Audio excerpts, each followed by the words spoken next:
நாடாளுமன்ற மக்களவையில தென்சென்னை தொகுதி திமுக மக்களவை உறுப்பினர் தமிழச்சி தங்கபாண்டியன் ரசாயனம் மற்றும் உரங்கள் தொடர்பாக மத்திய அரசுக்கு கேள்வி எழுப்பினாங்க.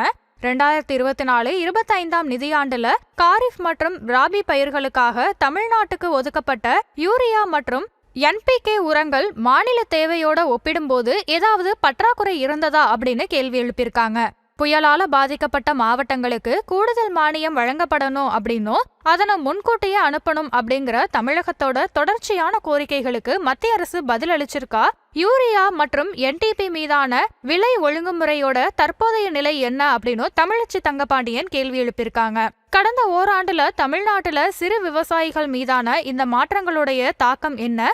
மாநிலத்துல மானிய விலை உரங்கள் திசை திருப்புதல் அல்லது கள்ளச்சந்தைய தடுக்க ஏதாவது கண்காணிப்பு வழிமுறைகள் செயல்படுத்தப்பட்டிருக்கா அப்படின்னு கேள்வி எழுப்பியிருந்தாங்க. தமிழிசையோட இந்த கேள்விக்கு மத்திய ரசாயனம் மற்றும் உரங்கள் துறை இணையமைச்சர் அனுப்பிரியா பட்டேல் எழுத்துப்பூர்வமா பதிலளிச்சிருக்காங்க.